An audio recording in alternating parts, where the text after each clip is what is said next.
Hey cuties, what's up? We're back with some more reactions after dark, and we're of course going to be watching Darkest Lost Media Found in 2025, obviously by Blame It on Jorge.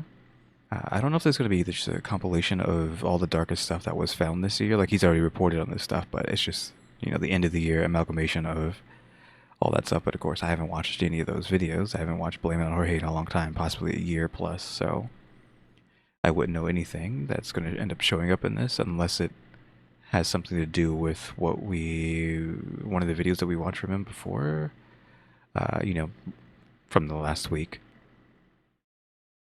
So yeah, we don't have any hater stuff today. I probably won't be doing a radical break because I'm already late anyways. This video is not going to make it on time. We'll try to get stuff back on time tomorrow. I mean, it's not like that late. It's probably not going to be that late, but still. I don't know if there's anything else I was going to say at the beginning. Oh yeah, I always forget to do this. I think as immediately as I start talking, I forget to talk about the throne. But again, working on getting the computer. Again, I don't expect to get close to that until maybe the end of next year, like an entire year from now, possibly 2-3 years, but we're going to leave it up there just in case anyone wants to contribute to the new computer fund so I can actually get even more serious with YouTube. Because I am held back a lot by this potato of a computer. Oh, turned the title off, my bad. There we go. I don't think I have much to say. Hopefully there's not too much stuff we've already seen here in this video. Of course, viewer discretion is advised, as usual. This video contains discussions of real-world tragedies, including self-exit, mass violence, extremist ideology, child endangerment, historical atrocities, and graphic or disturbing events and descriptions that some viewers may find deeply upsetting. It is intended for mature audiences only and is not suitable for children or sensitive viewers. I wasn't expecting such a descriptive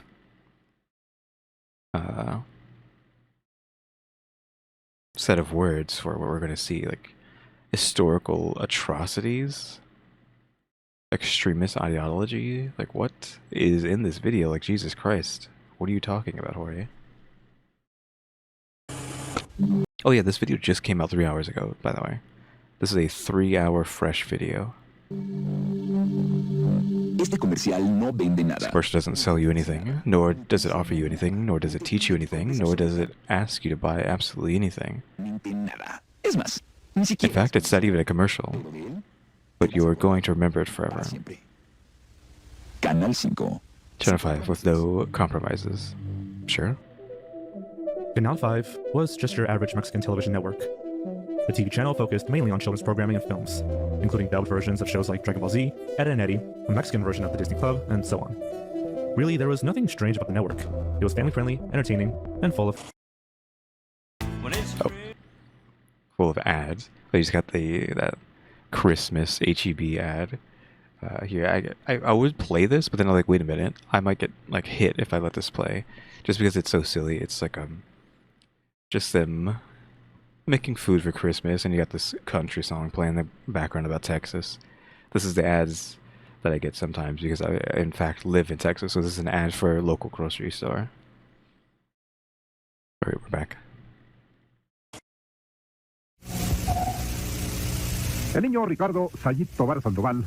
The boy Ricardo Tovar Sandoval, 14 years of age, disappeared on January 28th in Coacalco, State of Mexico.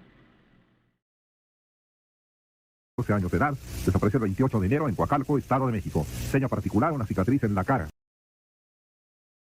Distinguishing feature, a scar on the left side of his face. This here? I think that's his left is right. There's a scar there.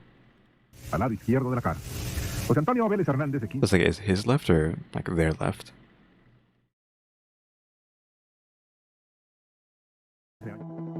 Beginning in the Jose? Canal 5 would host service announcements. These sudden announcements would display missing people, including their name, some basic information, and an image if available. The purpose was to spread awareness about their disappearance, in the hopes of locating and rescuing them. Many who grew up watching Canal 5 remember these announcements as being horrifying, mainly because of how they interrupted fun kids' content with very serious, somber content. I can kinda see why Canal 5 would do these. I mean, to be fair, here in the States we had Amber Alerts, and emergency messages pop up on screen during cartoons. Yeah, it's scarring, but getting the word and potentially saving innocent lives is understandable. However, the same cannot be said for what Canal 5 did in April of 2020.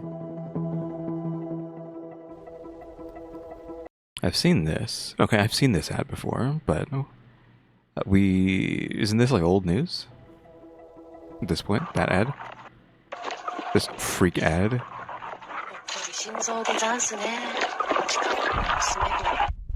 You know, this like Junji Ito-esque thing. Also, charge your phone, Jesus Christ. Hi, I'm Johnny Quasar. This is my robot dog, Daughter.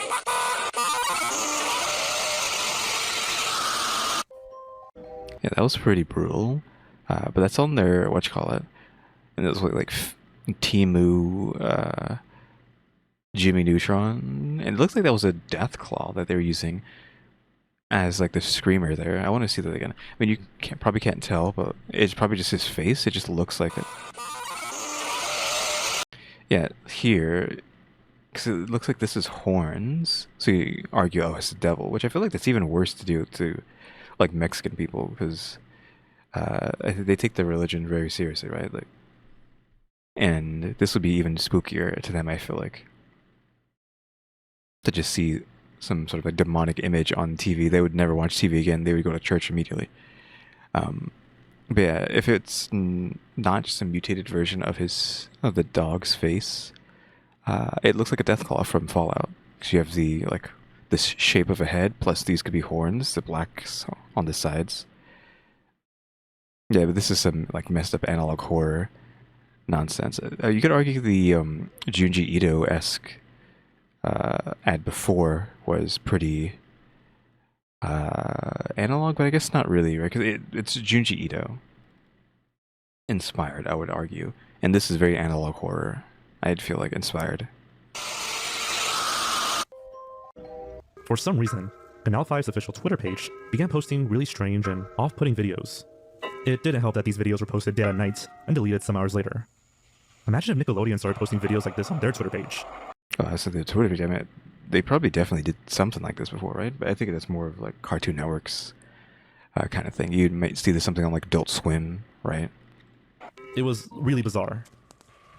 The posts were investigated by Info Bay Mexico, an online newspaper. However, employees at Canal 5 claim to not know anything about these disturbing posts. It's now widely believed to have likely been a viral marketing stunt. Duh. 5 received widespread attention and media coverage, but amidst their many tweets, there was one that simply said, Celine.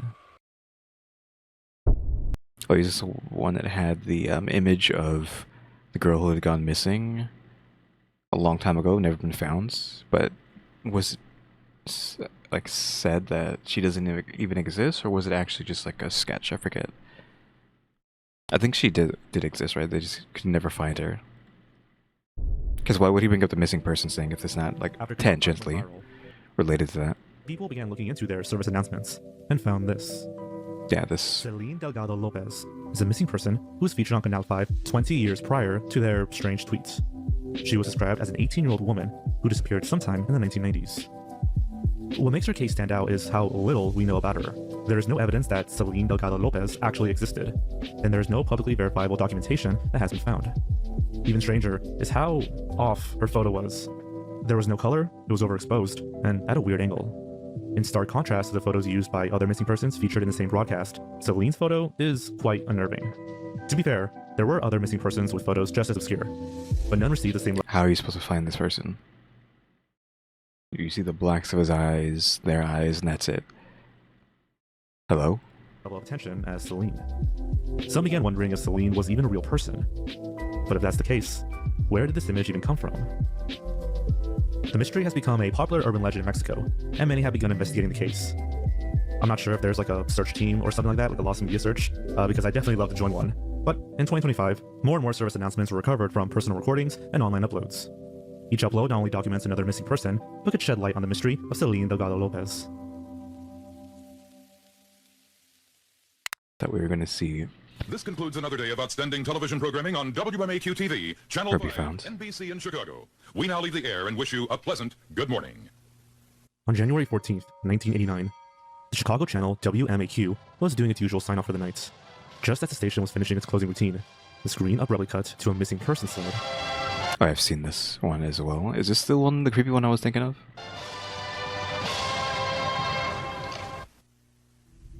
Oh no, yeah, On it this was a blurry image of a woman. young woman, and the name Joanna Lopez. There was no transition, no music, no narration, and no information about her age, height, or the circumstances of her disappearance. On top of everything, the photo used was of very poor quality. It seemed to be a rough photocopy of an actual image. Because of this, many users found this ad to be uneasy and even a little disturbing. Although the format was unusual, WMAQ did air at least one other missing person slide in a similar style. In 1988, the station showed a slide for a missing child named Tricia Kellett. I don't know if I've seen her face. I've seen the other one before, and I knew about the previous one too, even though I don't know what was necessarily found from that, unless it was just the Channel 5 viral horror marketing that they were doing. If it was just that, well then okay. Yeah, I've already seen both of these, so maybe I have watched some later Blame It on Jorge stuff on this channel, or I've watched someone else react to his lost media videos in the year 2025 at some point. Like on my own, not off camera, obviously. Including her name, photo, and the date she disappeared. Tricia is well documented as a real missing child, though sadly her case remains unsolved. Joanna Lopez, however, has almost no public records about her or her disappearance. Researchers have not located a matching missing person case under that name in standard public databases. Because of this lack of documentation, some thought that Joanna Lopez was merely an urban legend, a case of mistaken identity, or some cruel joke. However, all doubts vanished in 1991. Oh? 91? Are you hit with the second one, or? During another WMAQ late night sign-off, Oh, another the one. same missing Joanna Lopez slide appeared again. This time, Joanna's image remained on screen for a few seconds, before cutting to color bars and tone.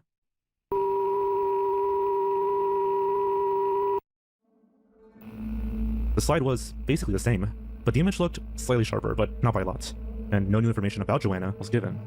All this really proved was that Joanna was no mere hoax or mistake, but a real person that had gone missing for several years. Decades later, when people began uploading archives of these broadcasts, the mystery of Joanna Lopez was rediscovered and became an internet phenomenon.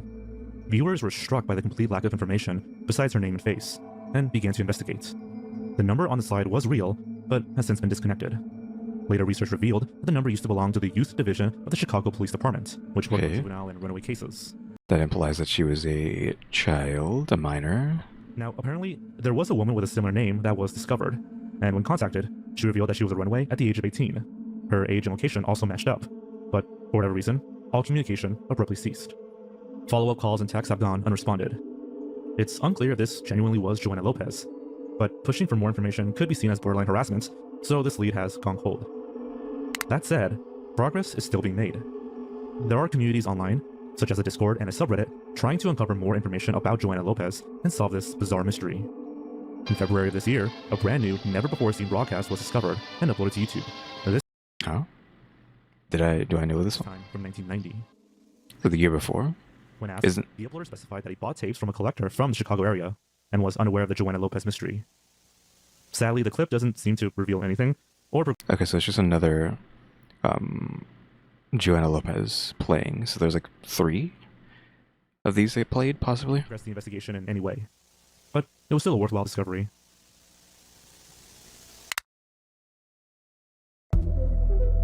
Five dead, 21 injured in the shooting. Shooting of what? Like, what are we talking about now? That's not good. On August 31st, 2019, 2019. a man named Seth Ader carried out a terrible crime. Wait, Ader was a man living in okay. Texas. I don't know. Why is it always Texas? Why do I always say, why is it always Texas? Every freaking time we have a like a video that's a compilation of stuff, there's a high likelihood that something's going to happen in Texas. Like I already explained why, because Texas is so big that it just is going to get more things compared to all the other states that are smaller than it, which is every state. We're not counting Alaska. Because, you know, if you put a bunch of states into Texas, well, then you would have the same amount of crime happening too. But it's equal crime to its size, maybe, is what I was trying to get at before. Like, it's not any abnormal amount of crime. It's just like for its size, the crime is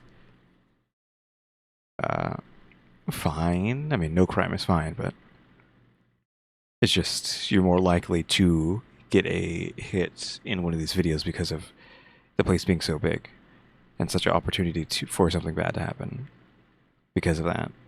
But oof, like, can we stop having Texas have bad things happen in Texas, please? And fired from his job that same day. Sometime later, he called an FBI tip line and made rambling statements about the wrongs he had suffered. Shortly after, Ader grabbed an AR-15, drove his Toyota Camry down Interstate 20 near Midland, and began a violent, mobile shooting spree. Ader opened fire from his vehicle at nearby bystanders, cars, and motorists. Ader made his way to neighboring Odessa, where he continued to shoot people. During this time, he made numerous calls to 911 and spoke to multiple operators while he carried out his evil crime. Eventually, he made his way to a residential area where he shot and killed a U.S. Postal Service carrier before stealing her mail truck. Finally, as Ader drove along Texas State Highway 191 in Odessa, officers rammed the hijacked mail truck and killed him in a final gunfight. In total, 7 people were tragically killed, and roughly 25 others were injured. Yeah, I don't know if I've heard about this, despite it being in Texas. Investigators have not identified a single clear motive for Ader's shooting spree. I don't know, just snapped from being fired? I don't know. But most sources point to his declining mental health and paranoid delusions. According to the official report of investigation, Ader claimed that he was being stalked and impersonated online, and that he was kidnapped by an employer and forced to watch child pornography. However, during this 911 call, he made no threats or mentions of his upcoming shooting. Following the rampage, law enforcement and the FBI searched Ader's home and background, confirming that he had previously failed a background check, but obtained his rifle through a private sale that did not require one. The man who sold him the rifle was later criminally prosecuted. He pleaded guilty to selling firearms without a license, and was sentenced to 24 months in federal prison.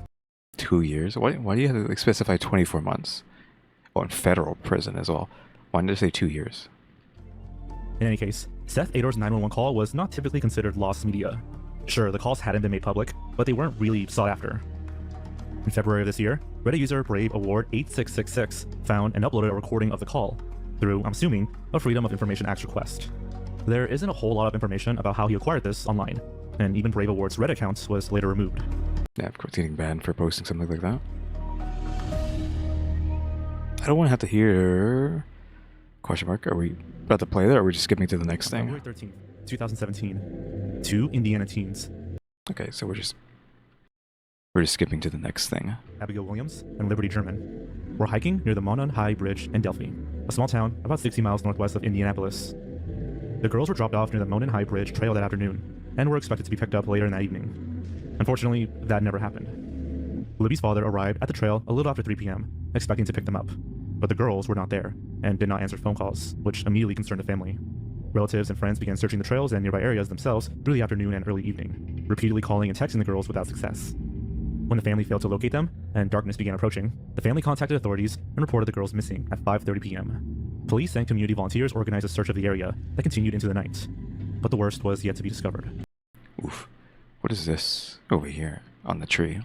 The next morning, at around noon, searchers found 2 bodies in a wooded area near the north bank of Deer Creek, roughly half a mile east of the Monon High Bridge. These were the remains of Abigail Williams and Liberty German. Later investigations revealed that the girls had been attacked and killed near where they were found, with court proceedings indicating that they had died from having their throats slashed. Analysis of Libby's phone revealed some key details. Shortly after 2 p.m., Liberty took and posted photos on Snapchat as they started to cross the bridge. Oh, have I seen this one? Is it like someone following them in the background? Sometime later, the girls noticed that they were being followed by a man and began to record a video. Libby's phone continued to register movements through its health and location data until about 2:32 p.m., when the device ceased recording movements. The man seen in the video can be heard saying, "Guys, down the hill," and became a primary suspect. He became known as the Bridge Guy when his image and audio were released online. Yeah, I think I heard of this one too. Is it weird that I've heard all these? Again, I swear I must have watched like someone react to a Blame It on Jorge video this year. I mean, the whole year, so who knows what I was doing at the beginning of the year. So maybe that did happen at some point. Although the full video hadn't been shared. Because I remember exactly this, like them recording this guy right behind them. And like, I guess this guy's look jacket guy, I don't know, bridge guy. 3 days after the murder, a man named Richard Allen self-reported to being on the same trail during the murders.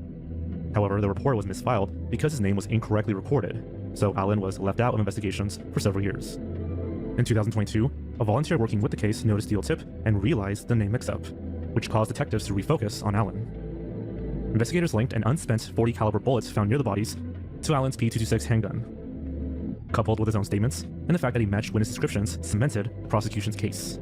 In November 2024, the jury found Allen guilty on all charges in the double homicide. Okay, so they actually got the guy. I don't remember if I knew if they did or not. And in December 2024, he was sentenced to 130 years in prison. Jesus Christ. I mean, good, but I was not expecting 130 because usually these people get away with like everything, right? Oh, few years in jail, 10 years in jail, 30 years in jail. That's still a lot of time. Like 40 years in jail, but 130, like was it 65 per girl? Yeah, it says it right there. 65-year sentences for the girl's murders. Oh, per girl, so 130 years. Are those consecutive though? Serve consecutive 65. I mean, it says 130 years, but doesn't mean serving them consecutively means he only has to be in there for 65 years, not 130. I forgot like how the wording works. I feel like sometimes you have to do them one after the other, and sometimes you can do them at the same time. You're serving them at the same time. In 2024, recorded phone calls from Allen were played for the jurors, in which he confessed his crimes to his wife and mother. Portions of those calls, along with segments of his police interviews, were later aired in news coverage and became publicly accessible, including in Listen, this is supposed to be the lost media. 2025. As for the full bridge guy video, that had always remained behind closed doors, until this year, when a website advocating for Allen's innocence uploaded the full clip online. Okay, so then this is the video that was lost. A bit unclear how they obtained this footage from the trial exhibits, but nevertheless, it's a very chilling video, knowing what ended up happening. Like right behind him. Pass. You're done? There's no path going there, so we have to get down here.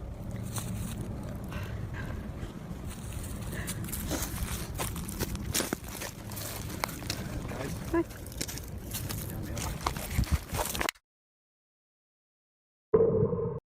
Surprised he actually played that one, because I feel like he hasn't been playing the other ones, but he made sure to play that one. Unfortunately, like we want to like know the like final moments of these children. The Mexico Supermarket was a small, independently owned grocery store located in Fort Worth, Texas.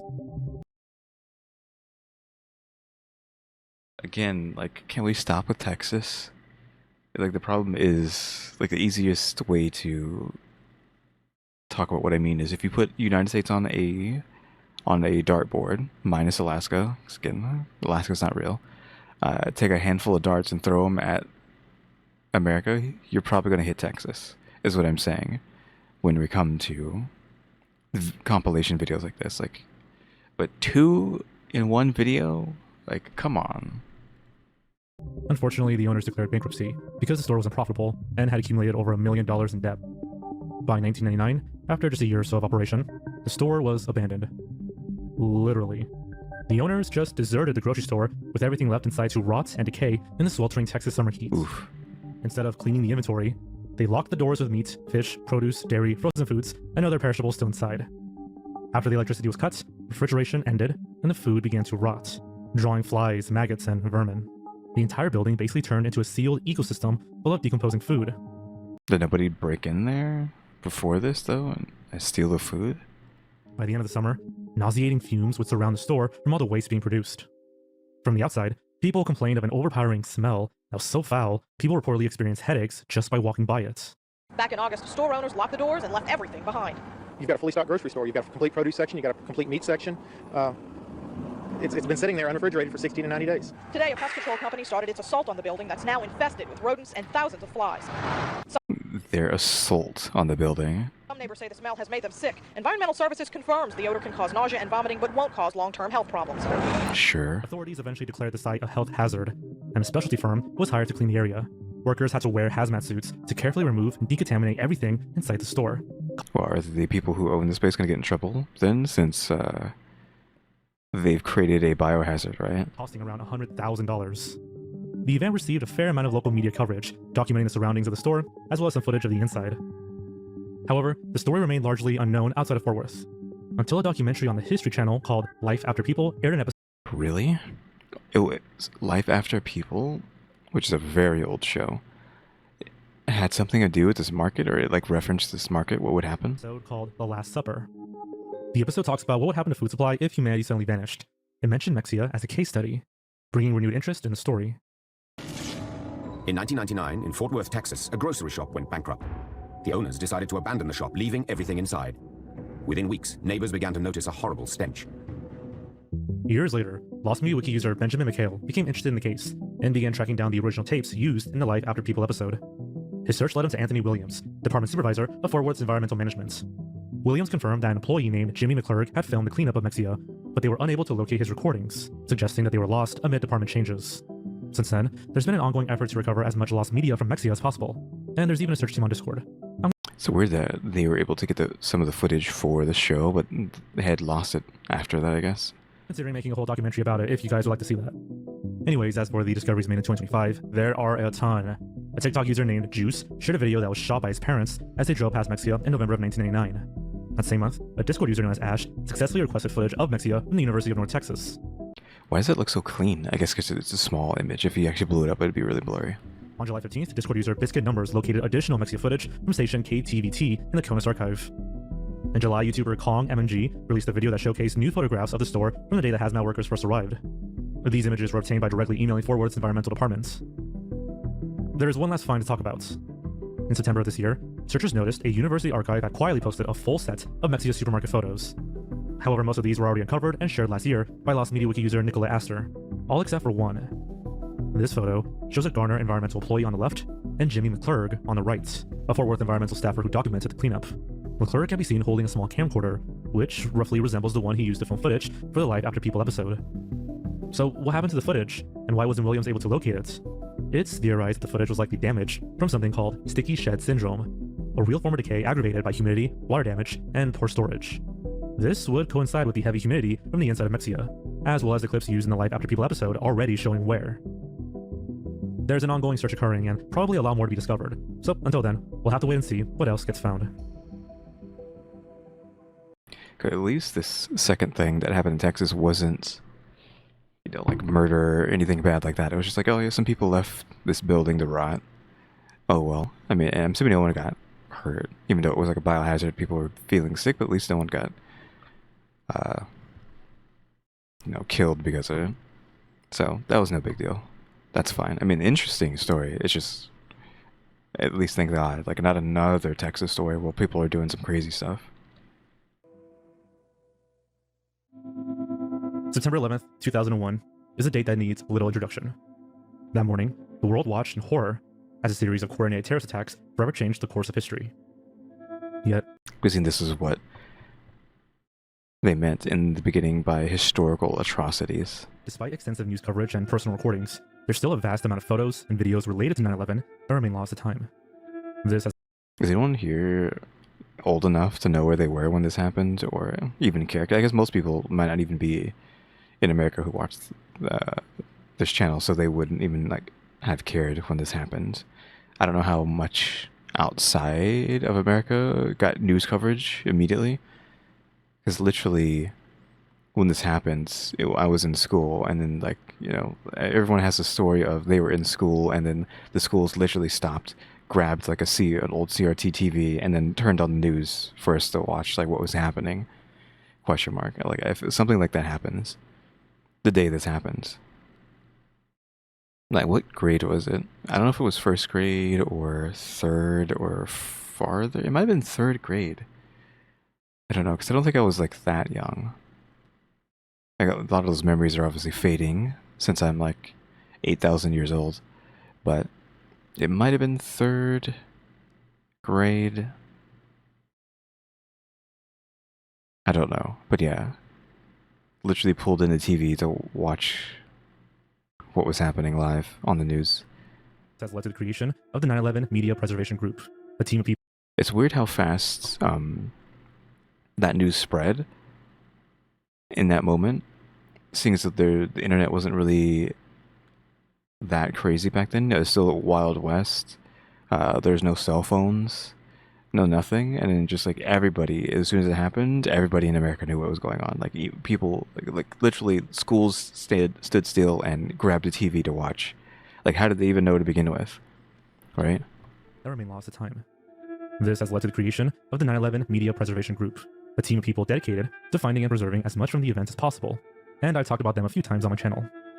Genuinely, 9/11 lost media is such an interesting rabbit hole, and Why? out of all the different subcategories of lost media, this one's probably my favorite. This takes us to the founder of the 9/11 Media Preservation Group, a user known as Between Two Towers, and the Ed S. Tapes. On January 24th, 2025, Between Two Towers posted on the 9/11 Archive subreddit. This camera filmed the attacks on the World Trade Center, and its recording hasn't been seen in over 20 years. Now we are working on releasing it to the public. Does anyone know or remember some sort of post on the internet, some sort of forum post way before this happened to the Twin Towers? Some guy in some thread was like, hey, they were having the freaking, I think they were literally having the jet fuel burning beams conversation, but months, if not years, before this even happened, to like Twin Towers hadn't been hit yet. It was like months or years before. And they're talking about like what would happen if a Boeing, like the exact model of plane hit the Twin Towers, almost like they could see the future. Like, so such a random thing to be like, okay, it can't just be a coincidence, right? Like, how can you predict the future so accurately when it wasn't even you trying to predict the future? Question mark. You were just like saying like, hey, putting up a hypothetical, right? What would happen if said plane hit tower? And maybe the jet fuel conversation as well. Yeah, that probably has shown up in one of these videos in the rad, but yeah, that's on one of these like compilation videos somewhere where there's some forum that happened months before they actually got hit about the exact thing that was going to happen to them. And it's like, what? How? What, like, the coincidence there is too high. This Canon camcorder is the personal possession of a September 11th survivor who has never allowed it to be published until members of the 9/11 Media Preservation Group and I contacted them. Now we are working with a local company to make a high-quality digital conversion to release to the public in its entirety for the first time. The camera itself has been in storage in its original bag since the fateful event, which is still covered in dust from the collapse of World Trade Center 2, which occurred when the individual was less than 1 block from the complex. The recording is nearly an hour long and mostly uninterrupted, spanning from minutes after the first impact to shortly after the first collapse. At this time, I can't get into the specifics about the individual, as they want to maintain a level of anonymity until the full tape can be reviewed by them and their family. But as part of the agreement, they have allowed me the unique opportunity and permission to publish the full unedited video once the process is completed. Yeah, there's a very specific story being told there of someone who's had this footage, but then left it in the bag and hasn't touched it since that moment. Like, there's a very specific story being told there. And they didn't look at it, they didn't do anything, they didn't even clean the bag. The bag still has debris from, 20 plus years ago. The following month, Between Two Towers returned with an update. Update, new 9/11 footage. We have delivered the tape. The tape has been retrieved by members of the 9/11 Media Preservation Group. Sometime next week, a video call is scheduled with me and team members over at ever-present facility, and we will discuss the process and make sure we get the highest quality export of the footage while not damaging the original tape. Later that month, Between Two Towers posted another update. He explained the tape had unfortunately showed signs of wear and damage, which is not all too surprising, especially after over 20 years. That said, progress was still being made. The tape was to be analyzed, repaired, and converted to a high-quality uncompressed file. Then, in May of that year, the footage was posted to YouTube. YouTube? Were they just like happening to be filming here, or was this like something had already happened? Yeah, they're already burning.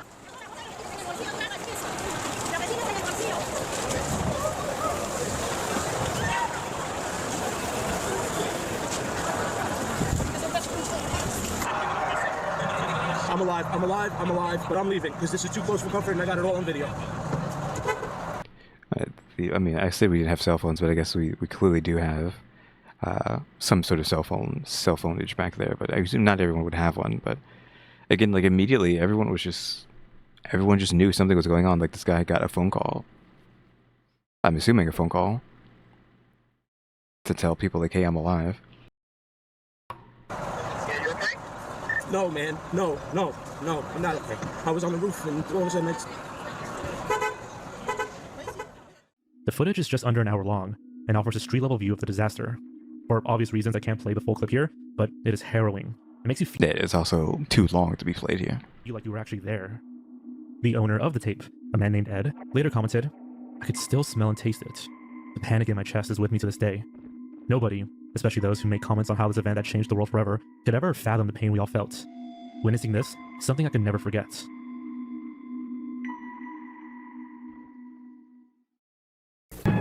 So I've seen the one where they were like literally on the ground right next to it, and then like the debris dust just covers everything. It just engulfs everything.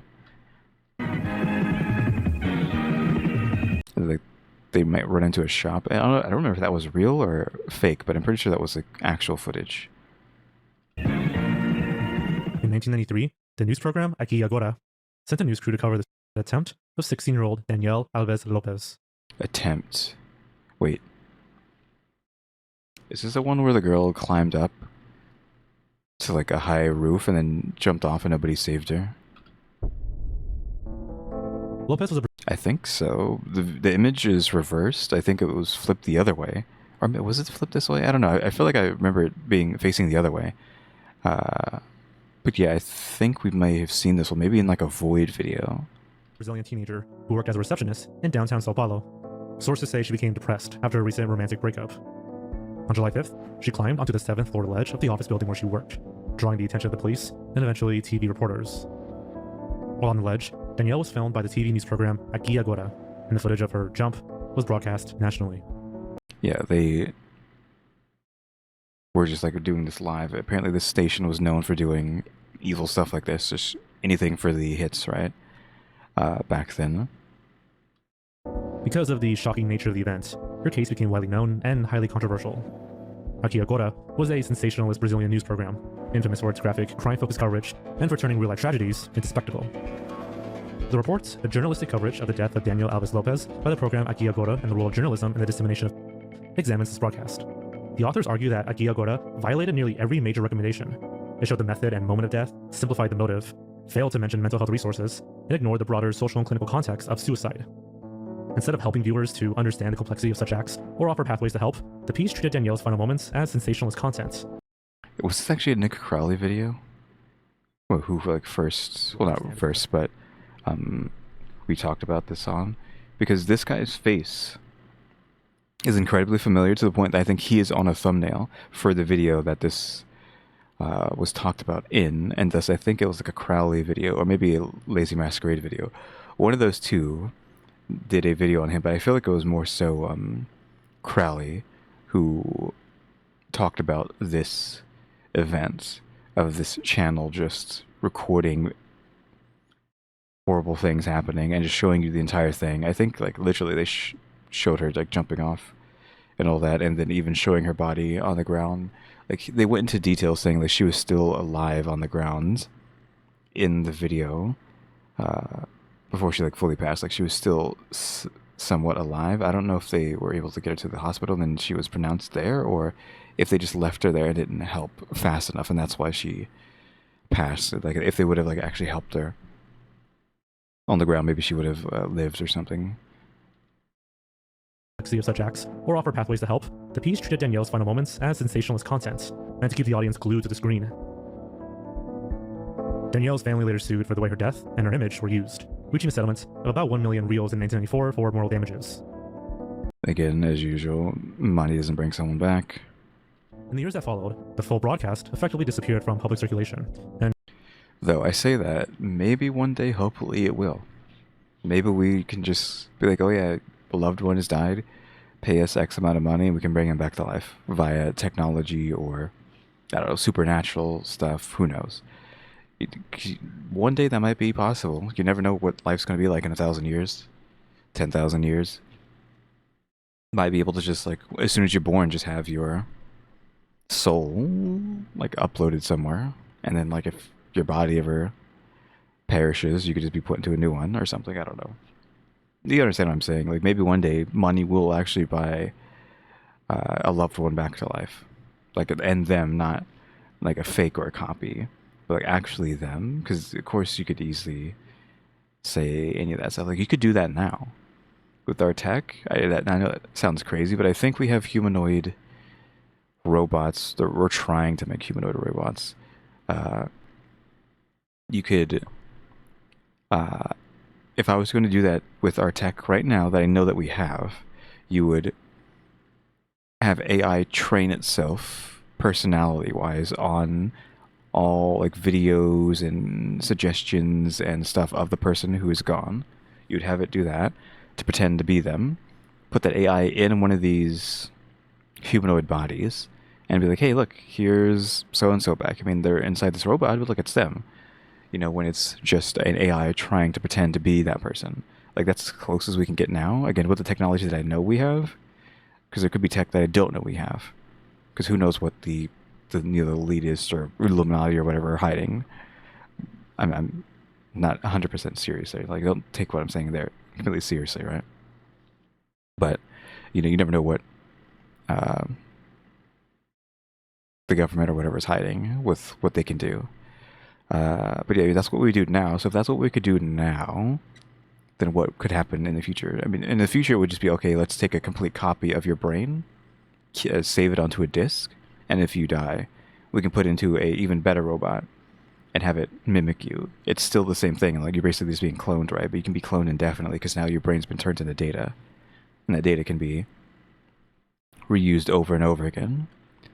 But you'd hope eventually you would get to a point where it's actually you being transferred and not just a copy of you. And then another copy and another copy. Anyways, crazy tangent that to go on from here. It's just something that came to mind where, because, you know, you always say money can't bring the people you love back, but eventually it could actually be, like, humanity could reach a point where money actually does, in fact, bring your loved ones back. Only fragments survived. The Brazilian Lost Media Wiki mentions that excerpts of Lopez's was shown in a documentary about Aqui Agora, which was posted to YouTube in 2016. The video ended up being removed from the platform some years later for violating community guidelines. Now, on December 15th, as I was writing the script, a Reddit user named Josu Bacana made a post onto r/Brazil Lost Media, in which he showed a photo that appeared to be a frame from the infamous reports. He claimed that the full report had been found, but he didn't want to share the video due to its disturbing nature. Either way, the post was deleted after backlash from other Reddit users.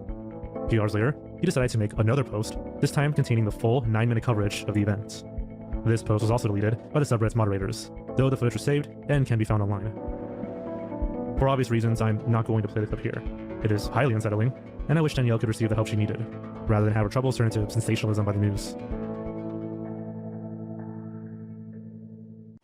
I feel like some of this was used in either Nick Crowley's video or someone else's, because I swear we've seen footage of this event, just not, obviously, the stuff you don't want to see, but I swear I've seen stuff, like more detailed video of this event, either from the Nick Crowley video or Lazy Massacre, whoever the heck did it. I'm pretty sure it was Crowley, though. What is this, a freaking concert that's caught on fire? Because how many times are we going to have a indoor concert catch on fire? Oh, there we go. Indoor concert on fire. Wow. That's not good. Oh. How nonchalant of you. Be like, oh, that's not good. The Station nightclub fire was one of the deadliest nightclub disasters in U.S. history, occurring on the night of February 20th, 2003, in West Warwick, Rhode Island. The event resulted in the deaths of 100 people and injured more than 200 others. But what happened? Yeah, again, why does this keep happening? I've watched so many videos of indoor concert, club, whatever, catches on fire, hundreds of people die. Like, at least 3+ times. Like, it just keeps happening. Like, probably more than 3 times. Assuming this is not one I've seen before, it's like 4+ times. It just over and over again. Stop using pyrotechnics or what the heck ever in these, like, 2 feet tall buildings. Catching the roof on fire. Like, stop doing it. I mean, this is 2003, so this is a long time ago, but still. The Station was a small, single-story nightclub and music venue. On the night of the fire, more than 400 people crowded into the club to watch a performance by the band Great Whites. However, this far exceeded the occupancy level for the space, and became a genuine cause for concern. Not only that, but despite the building having 4 exits, most of the audience entered through the front doorway. Is this that one where they had like the bodyguard was here and he would not let anyone out? Because this looks vaguely familiar. Because I've seen most of these videos already somehow. I guess just other people talking about them. Storeroom. Is it the bathrooms over here? Band room, pool room. Pool room? I got like billiards. Main bar. No, I don't think this is the one I'm thinking of. From another rad video this year. Because there was a restroom somewhere over here that people got locked in because they were going that way because they couldn't see anymore from all the smoke. And the only light they could see was the bathrooms, but it was in fact just the bathroom light. Oh, here's the exit. Here, or a exit. There's actually a lot of exits here. Surprisingly. Because usually these things have 1 exit. And that's why people die. This had 4. The disaster began after the band started sets. They had sparks shot into the air as part of the show. Unfortunately, these sparks struck highly flammable foam that lines the wall and ceilings around the stage. Yep. Material Every time. installed as soundproofing. Within seconds, flames raced up the walls and across the ceiling. And within minutes, smoke began to engulf the club. Although the fire alarm activated and the venue had multiple exits, because everyone entered through the front doorway, instinctively, they all rushed towards the same doorway in an attempt to get out. Yeah, they didn't know there was 3 other ways out. Because I was just saying, yeah, the space actually has 4 ways out. Usually that's why people die in these situations, because there's only 1 way in, 1 way out, and it's overcrowded. But there's actually multiple ways in. Just, of course, nobody would know. This created a crushing narrative, especially in panic. Intensified behind them. Conditions inside became unbearable after about 90 seconds, and the entire venue was on fire in just a few minutes, trapping many near the stage. Out of roughly 460 people in the building, 100 died, and about 240 were injured, many from smoke inhalation, burns, and dramatic injuries from the stampede at the front door. One of the victims was 33-year-old Matthew Pickett. On the night of the station fire, Pickett brought a digital audio recorder and captured the sound of inside the club before and during the disaster. The tape was found on his body and, astonishingly, was fully intact. After his death, prosecutors used this so-called Pickett tape as key evidence because it preserved a detailed audio timeline of the fire's outbreak. While the Pickett tape was preserved and used as evidence in the station nightclub fire trials, the full recording has never been officially released to the public. Apparently, the lawyer involved in the case was quite adamant that the audio should never see the light of day. Friendly reminder, in no way am I endorsing searching for audio of people dying or any of this stuff, but in 2025, someone did anyway. In February of this year... Oh, I'm just like... I didn't know where that was going to go, but I guess someone just like, no, give me that tape. The Channel Pasteris Archive obtained copies of the Pickett tape through the Freedom of Information Act. Various audio... So they forced their way into getting it then, right? Recordings are up on his channel and on the Internet Archive. Oh, that's going to be the end of the video there. That was that video. Getting a lot of horrible stuff happening. I wasn't expecting 9/11 to show up in this video. But most of these things I have already seen, because I think this was, again, a compilation of all the things that have happened or been talked about this year. And a lot of these things have been talked about by other people. Which is, again, which I was saying, is kind of like the problem with watching a lot of these true crime channels, is that there's a lot of overlap, and they'll just tell you the same story again. So yeah, I already know almost everything that happened here, but at least I had, like, stuff to talk about. Especially that freaking future tangent that I went on. Future technology tangent. Again, I think this must have been a Crowley video, because I swear, it just feels like a Crowley thing. Like a thumbnail that I'm seeing in my head of that guy from that Mexican channel station, or Brazilian channel station, right? Yeah, that is going to be it for today. Again, I'm already running late, right? It's 16 minutes after. We don't have much else to say. I don't know what we're going to be doing tomorrow. I need to get back on putting these up at the right time. So, again, we'll see what's going up tomorrow. But on the 23rd, 4th, and 5th, well, 23rd, 24th, and 25th, it should be the Stephanie video about the divorce reality show, I think. I'm going to try to do that, do it live for Christmas, 23, 24, and 25. Those 3 days in a row. We'll have to see. Other than that, I don't know. But yeah, guys. I can't stop saying that, guys. Also, the throne there is on the screen as well.